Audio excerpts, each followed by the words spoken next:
guys, I'm back with another suggestion video for you guys today. This is a little bit of a lengthy one, so again, you guys know how I get with long videos. I can get tired or they just kind of bore me, but if they're entertaining, then I'm good with them. Like, I've watched long Damian videos, so I could definitely watch these videos. It's just, if they're kind of boring to me, then it's going to be hard for me to watch, which is understandable. I'm pretty sure most people like that. Lost Media Case Files Volume 1 by Blame It On Blame It On Horror.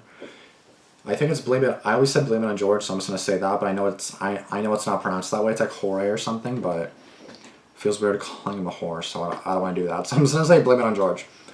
32 minutes long, and Lost Media Case Files. So just files of like Lost Media. I don't know if it's like media like music, if it's just any kind of like TV show like he normally does, or movies or anything like that. We're never gonna know until we watch the video to find out. So we shall see in a second here. So let's get into it right now. Thanks to Dashlane for sponsoring this video. As someone who has a ton of passwords for multiple sites, I'm just gonna go on my phone while he's doing that. That's where Dashlane comes in. Dashlane is a desktop and mobile app that helps manage and remember your passwords, autofilms forms of payment info, and even includes security alerts, making your online browsing and purchasing experience quick and easy. It's also extremely safe. All you need to know is one master password and you're golden. No more always having to remember your passwords or having to remember your mother's maiden name. Dashlane remembers and protects all your information, which is so important nowadays. The premium version, however, comes with a VPN, dark web monitoring, and synchronization across all devices.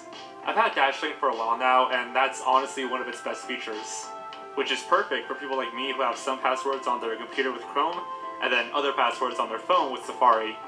To try Dashlane for free on your first device, head to www.dashlane.com/Jorge.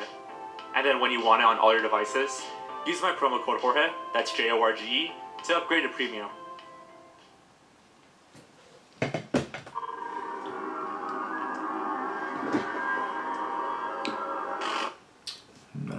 Drink anything. Hey guys, welcome to my new series. Lost Media is, without a doubt, one of my most popular topics, as well as something I love dabbling in. I get sent a lot of pieces of Lost Media that I would like to talk about, but I can't really dedicate a full video to. Well, that's what this new series is for. And this time, it won't be limited to just kid shows or a specific category. Oh, okay. I'll be diving into all kinds of media, digging up stories that I wanted to make videos on, but couldn't. So without further ado, let's take a look. This should be entertaining though. It's not just TV shows and stuff like that. Camera heads.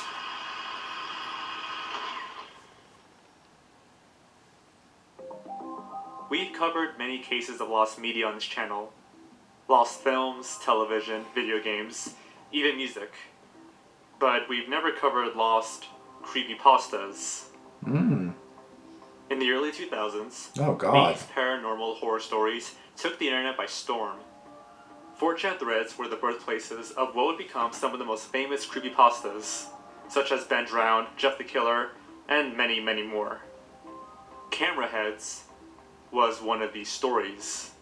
At least, it might have been. A user on Reddit known as Hope1820 posts about it in the creepypasta subreddit. The story follows a man who discovers a torn backpack and books everywhere while walking. The character finds the backpack, which has a tape, a broken camera, and a letter that says, "I killed a camera head." The character investigates what may have happened, but finds out he is being stalked by creatures called the Camera Heads. Oh, lovely. The character slowly descends into madness as he looks further into what the Camera Heads are. Besides from their name, they are described to be kind of like the Rake and Slender Man, especially in behavior. Interesting. Interestingly, the Camera Heads predate those two characters allegedly. Another thing about them, stated in a post I found, said the details of their body was like something from H.R. Geiger, where they were half mechanical creatures. I don't know what H.R. Geiger is. Additional things recalled about the story is that the tape mentioned earlier was like the memories from the camera head of what it saw.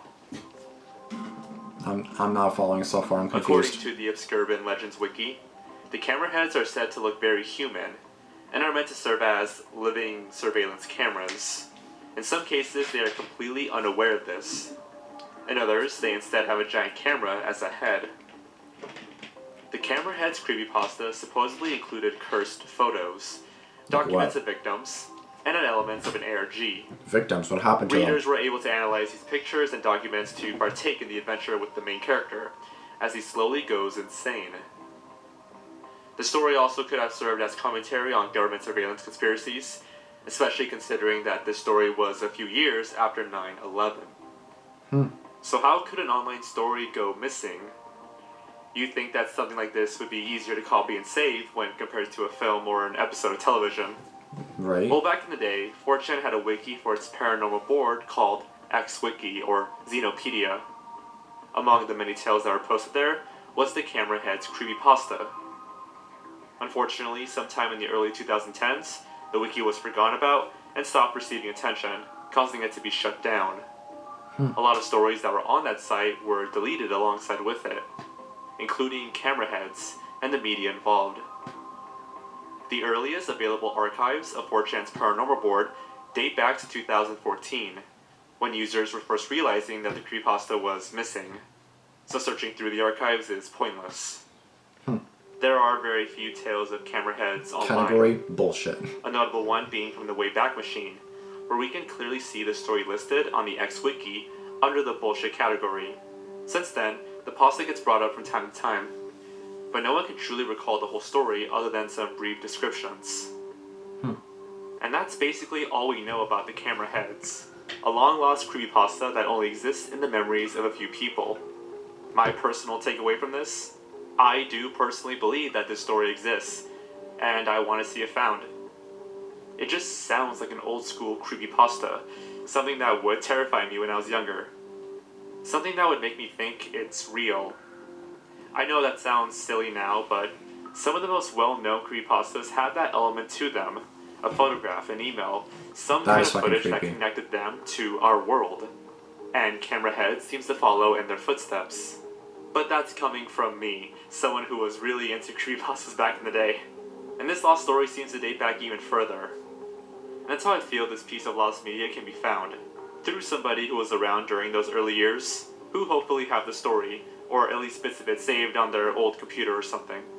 But for now, it will remain a mystery. So I'm just looking up creepypasta horror stories that are kind of like internet urban legends. So I don't know how camera head is basically a creepypasta, but okay, it's just a camera. It's just a head with a camera, or a camera as a head. So, anyways, Dragon Ball something. is of course one of the most well-known franchises in the world. Dragon Ball Z. But its journey to America wasn't as smooth. I'm just gonna turn my fan on. I've noticed that for some reason, Dragon Ball has gone through a ton of different English dubs. Some didn't last too long, while others are painfully hilarious. Answer me. Who are you? It's Big Green! Let that child alone. Fumicom has a great video on the subject that I recommend checking out. The most mysterious of these dubs is the Harmony Gold dub. This was the first ever attempt at bringing Dragon Ball overseas to a Western audience in the late 1980s. A small television company called Harmony Gold purchased the license to Dragon Ball from Toei Animation and began working on the series. Harmony Gold had previously found success in 1985 with Robotech, so dubbing Dragon Ball seemed like a solid job. However, only 5 episodes were ever produced. This is because these episodes were test marketed on several independent stations, but was dropped due to poor ratings. Unfortunately, no TV station would pick up the series afterwards, and it's now widely believed that Harmony Gold never produced any further episodes. Harmony Gold also dubbed the first and third movie, called Dragon Ball Curse of the Blood Rubies and Dragon Ball Mystical Adventure respectively, into one feature. Fortunately, the whole film has been found and uploaded into 5 parts on YouTube. The videos were removed by Toei Animation due to copyright issues, but were saved and later uploaded onto archive.org in 2015. That's good. While the movie is saved from becoming lost again, the first 5 episodes of the dub weren't as lucky. Since then, nothing new has been discovered for decades. and the Harmony Gold dub is often referred to as the Lost dub, for how obscure it is. One of the most infamous things about this show were all the changes made to most of the characters' names. Goku was changed to Zero, Bone was changed to Lina, Oolong to Mao Mao, and a whole slew of others. Several years later, Harmony Gold tried their luck again by producing a Spanish dub called Zero y el Dragon Magical. So they The tried company again. used their English dubbings of the first 5 episodes as the basis for the first 5 episodes of the Spanish dub.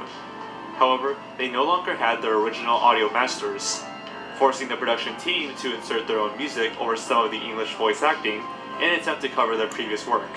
In 2007, a Facebook page for the Spanish version of the show was created.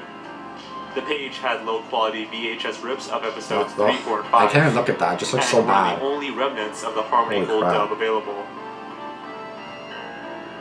For a lost anime that aired on a very limited number of stations back in the 80s, you'd think that finding it would be near impossible. And for a long time, people did.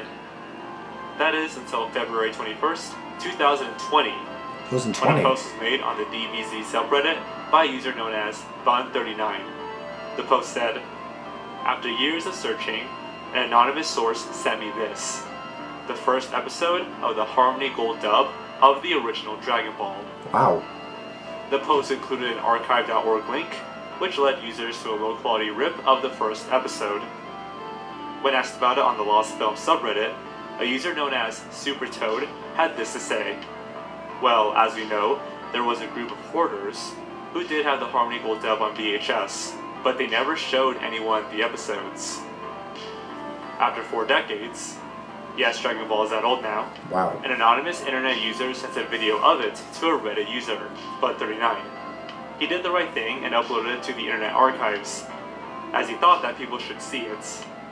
He posted about it on r/DBZ, and then I found this video of the episode on archive.org. Okay. Interesting story, don't you think? Definitely weird. So this confirms that all 5 episodes do exist, and are in the hands of a group of reporters. But our story doesn't end there. On March 1st, 2020, Bun39 returned with the remaining 4 episodes. Wow. He posted them on the Lost Film subreddit, claiming that they were uncovered after sitting in storage since 1991. That's crazy. A few days later, the real founder was revealed to be a man named Ryan Gavigan, one of the founders of Anime Hell. I sent Ryan an email hoping to learn more about where he found these episodes, but I haven't gotten a response.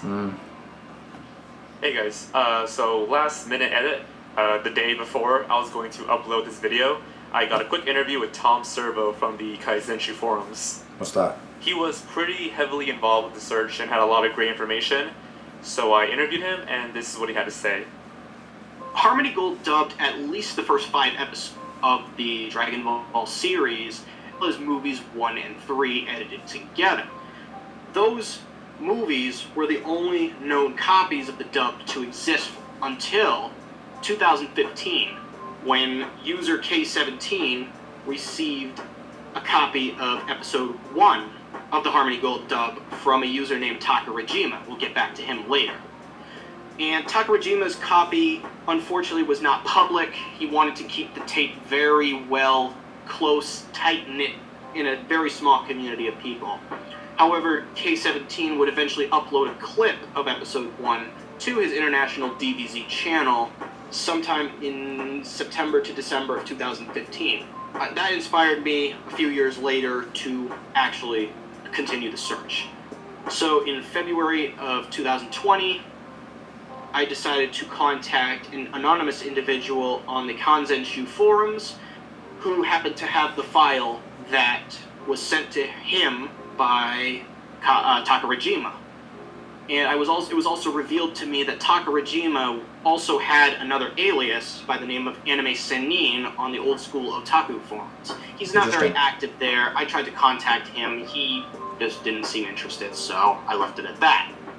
But the file I was sent was about 22 minutes long, and it was missing the first half of the opening credits. But other than that, the whole episode was there. It looked to be from the same exact master that K17's clip was from, and I took a very extended look and did confirm that it was the same master. but it was a compressed MP4 file, so the tape itself wasn't the best quality. It appeared to be high generation. So after that, once I received the file, I decided to release it. I released it to the Internet Archive, and there was immediate interest in the Kanzenshu forums to see, hey, do you have more episodes? But this individual user, apparently Takarajima, had only found episode 1. Episodes 2 through 5, which were the known episodes to exist at the time, just weren't in his possession. So what I decided to do was first contact K17. And K17 was kind enough to respond saying that he did have a higher quality copy of episode 1. How though? In this case, instead of a compressed MP4, it was a direct DVD rip in VOG format. And on top of that, he did not have episodes 2 to 5 either. So what I did was I went on to Google Groups, which is an archive pretty much of all the Usenet posts from the 1980s and 1990s. So what I did was I went into rec.arts.anime and basically searched a term, basically Dragon Ball Harmony Gold, Dragon Ball Dub, Dragon Ball Detroit, Dragon Ball Philadelphia, and eventually led me to 2 individuals, one in California and one in Indiana. I immediately contacted the California person and also contacted him via phone with his consent. But he was not confident that he still had the episodes, as many of his tapes were traded away over the years, and he was busy. He's an engineer at Dell. Oh, wow. He had better things to do than search for a 30-year-old tape. So that didn't work out. Fair enough. The other person was actually an individual by the name of Ryan Gavigan. He is known as being one of the hosts of a popular anime convention program, Anime Hell. And he was kind enough to search his basement. He was cleaning the basement, so he happened to have a reason to search for the tape. A couple days later, he sent me a picture of the tapes that he found, one of which was labeled Dragon Ball English Episodes. Yeah, but how would he have it in his basement? I don't get it. He decided to look at the tape really quick because he had other things to do that day, and he confirmed with me that all 5 known episodes of the Harmony Gold dub were on it. So as a result, he said he would transfer the tape and upload it to a Google Drive that I could get so I could share the files publicly. As a result, after that, he started the transferring process. He did a test clip of a couple of seconds, actually a couple of minutes of the tape, and unfortunately, it suffered from gain problems in the sense that there was a lot of clipping. There was a lot of audio, just distortion everywhere. So we turned down the gain. Now, Mr. Gavigan was unfortunately not the most knowledgeable on the ripping process, and a lot of people would eventually complain about the rips later on. But he used an easy cap. He plugged it into his computer. He plugged the other end of the easy cap to his SVHS VCR. I don't know what that is either. And he would put it through OBS, record it, and split it into episodes using Adobe Premiere. Now, a lot of the purists and a lot of the big video files were not happy that he was basically re-encoding the video over and over again. But we had to make do with what we had. And he was not willing to send it out to somebody to get a more professional transfer, so after that, he decided to turn down the gain on his OBS, transfer the tape, edit the episodes, and after that, he uploaded the MP4 files to a Google Drive. On March 1st, 2020, around 4 in the morning, I was sleeping. I got the notification on Messenger with a Google Drive link. I was like, holy moly, the episodes are finally here. So I rushed to my computer, download the Google Drive files, and just quickly looked at 4 a.m., you got nothing better to do? Yeah, the later episodes did have gain problems still, but they were more than usable. We are working, multiple people are trying to restore it to a good quality, or at least a better quality than what exists, because the existing copies are very high generation VHS tapes, and it's just, it could be improved. So we're looking forward to the future. We're looking forward to seeing what we can do with these episodes now that they exist. And I still don't understand how a random guy had it in his basement. Like, am I missing something? The history of Dragon Ball in the United States and English-speaking audiences. I feel like I'm missing something. Like, how did some guy just have it in his basement, like, have the tapes randomly? All 5 episodes of the Harmony Gold's dubbing of Dragon Ball have been found. and uploaded onto the Internet Archive. It's pretty cool. There are still some unanswered questions in my mind, like, who are these hoarders? Why did they keep the dub away from the public for so long? Yeah, what do they have it in And first where place? exactly did Ryan find these clips? In storage seems like too simple of an answer, but Right? Like that's how just did, what I think. like how did he just I have it in haven't his been able to basement? find any solid answers online. But for now, this case is closed. I mean, at least it was found in the end, right? The whole 5 episodes were found, which is pretty cool. Like if he didn't do all that digging, then go for a punch. Just thought it'd be interesting. This is one that I keep getting requests for. I've already made a small post about my thoughts on the missing anime, but considering that I still get requests and questions about Go for a Punch, I thought I would give in and finally talk about this. Also, the search is kind of dead at this point, so now is the perfect time for me to make a video on this topic. I really contemplated whether or not I should make a video on this piece of lost media back when it wasn't as known. I think I strayed away from it because there wasn't much to it other than random leads and comments from 4chan Reddit. The video just wouldn't be an in-depth search for, like with Clockman or Cracks. But now with this new series, I can talk about whatever piece of lost media I want. And this is definitely one of the most popular pieces to surface in recent times. But anyways, let's finally talk about Horrifying Go for a anime, Punch. not so known. Our story begins in 2015, when a post was made on 4chan's X Paranormal board asking users to share the most fucked up thing you've seen on the deep web. A user on February 21st, 2015 commented, "Some weird anime about naked girls stuck in a large bathroom without doors, having a philosophical debate about never getting out of the room. What? After losing hope and starving for some days, everything goes downhill. They just start screaming and yelling, Sounds Then they kind often of stupid to me. suicide. What the fuck? either by smashing their heads on the floor or scratching their necks to bloody pieces. What the fuck? One girl helped the other to drown in the sink because she asked her to hold her because she couldn't do it. I cried myself Lovely. to sleep after watching that vid because I just didn't know anymore. Why would anyone draw that with such precision? It was Like goddamn an anime, or is that like a real thing? Like what? I'm so confused. That's an anime thing, Radiation right? quality, audio 2, Japanese dub, English subs. Lasted for about 30 minutes. No credits, but it seemed ripped. Voices sounded very young, but Japanese sound young in their 50s. Haven't found or seen it again. The name of the vid was something along the lines of Go for a Punch or something. Users on Sounds like a 4chan fucked up began show. asking for details about this anime. How did the girls look, Anon? And when did you watch it? Some of us are really interested. He responded, little, rather far apart eyes, almost like by Miyazaki. Most had bushy brown hair, and only one, the one that was drowned, had really brightly colored hime cut. I watched it in 2011 for sure. Ask me more details if you want. I remember everything, and not just because I had partially photographic memory, but because it was really intense for me at the time. Especially because of one particular scream one girl had. It had a really strange echo to it, and it almost made me dizzy. The closest reproduction of that sound I can find is from the Shining soundtrack, Dies Irae.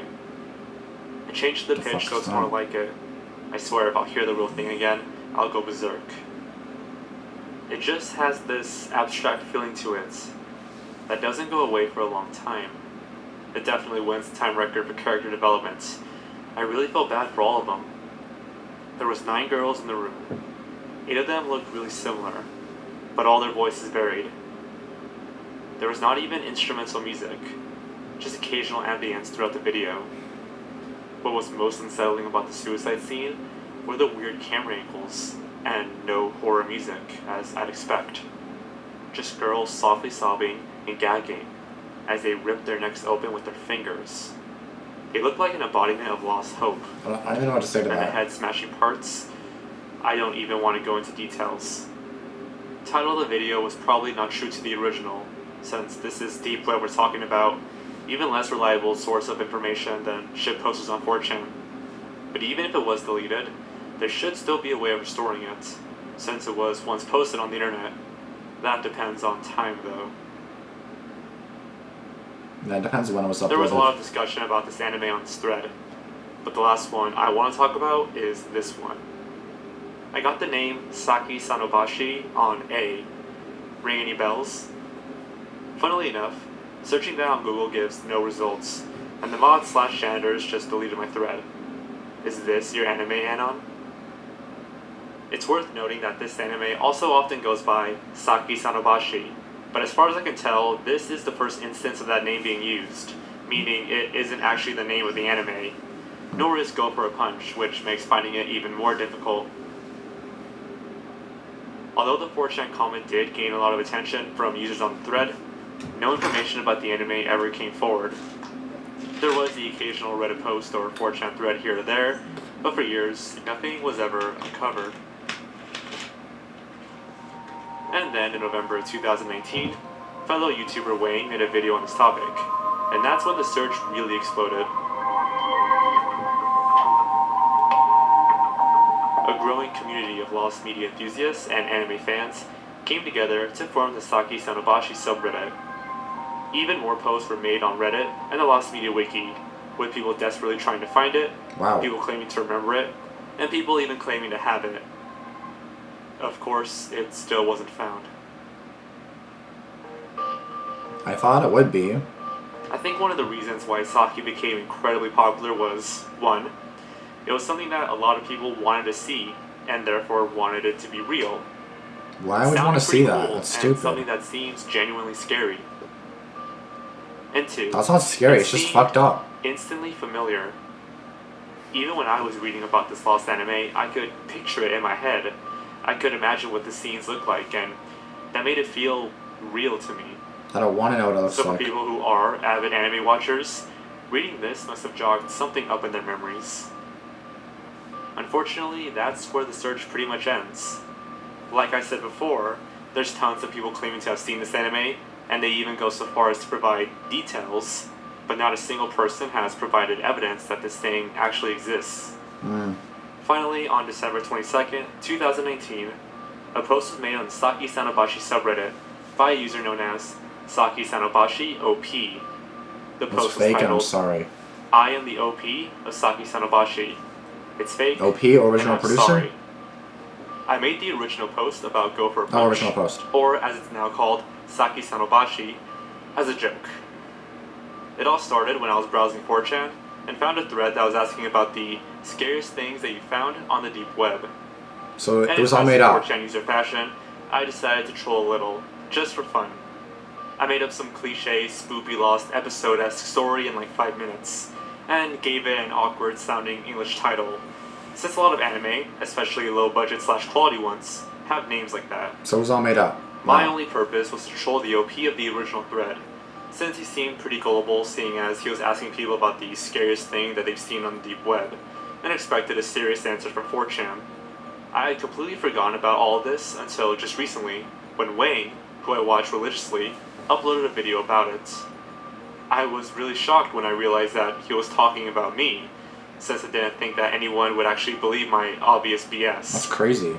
It was also pretty surreal that not only had my favorite YouTuber made a video about a stupid troll post that I made, but that so many people had dedicated time and effort into looking for it.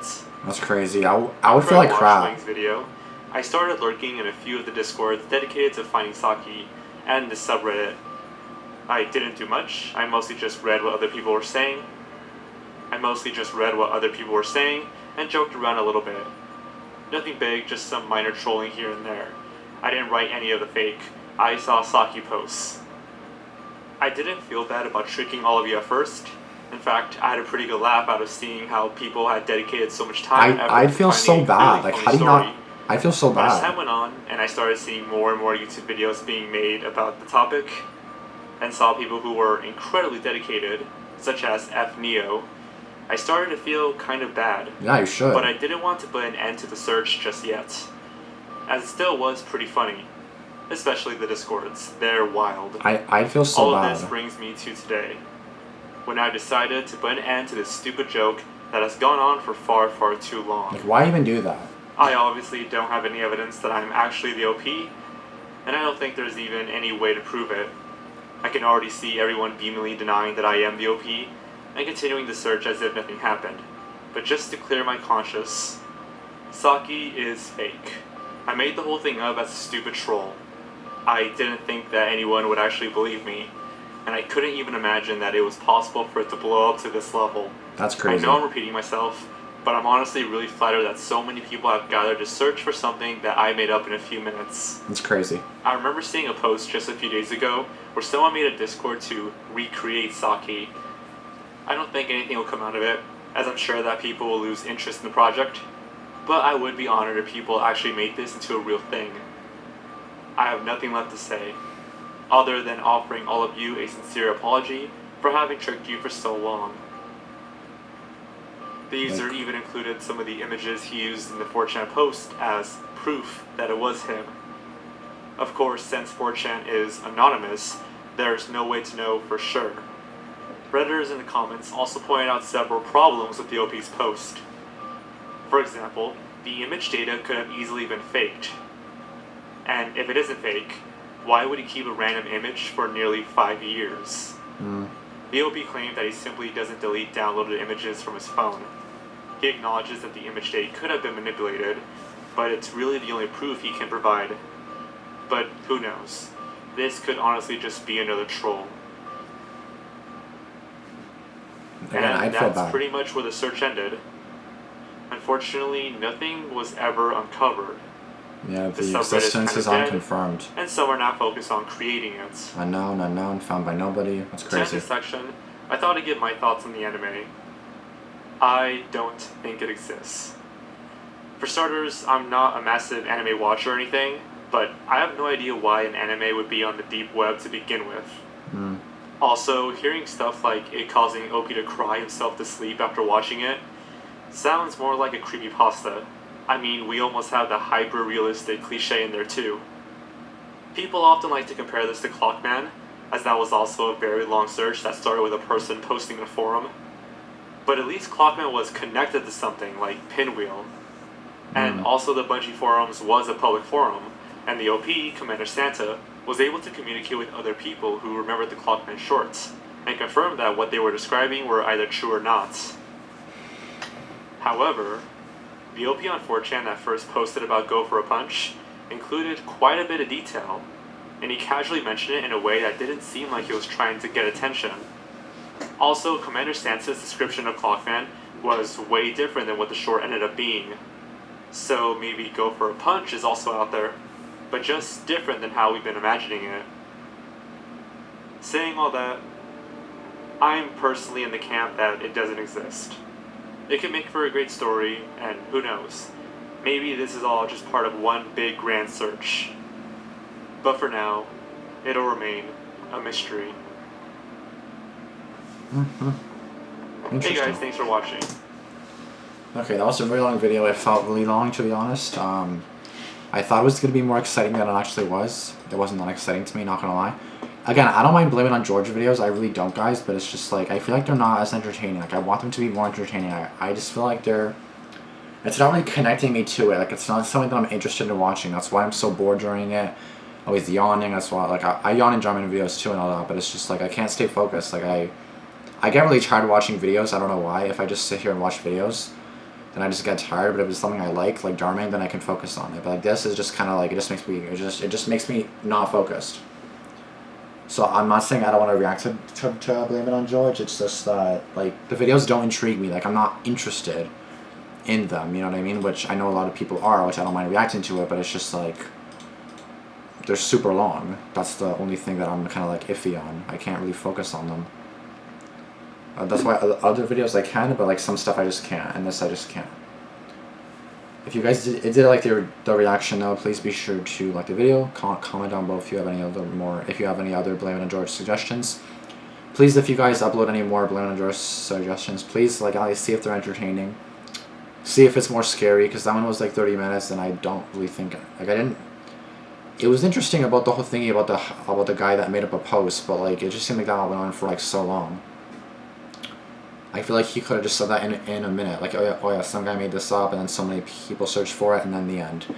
Instead, it was talked about for like 10, 15 minutes. It went really in depth, obviously. And I don't know if I like videos like that. Like, I'm not really too into videos like that. Like, the one video I did, it was like the cults with CIA ties. That one was a little bit interesting. It was almost an hour long, but it was actually pretty interesting. It didn't really have me like totally intrigued, but I was kind of like interested in what was going on, right? Like, this one, it didn't really catch me. Like, I didn't really feel like, oh yeah, this is so entertaining, or this is so interesting, I want to see what happens, right? I just wasn't really going, like, I wasn't diving into it. Like, I wasn't really like getting into it, you know? Which, with long videos, you kind of have to get into it to like stay interested, right? Anyways, yeah, if you guys liked the video, be sure to subscribe to my channel and blame it on George. Again, I'm just gonna call him George for now because I don't know his name, like Jorge, whatever. And yeah, just comment down below, subscribe, and turn on post notifications, and I'll see you guys in the next video. Thanks for watching. Deuces. Peace.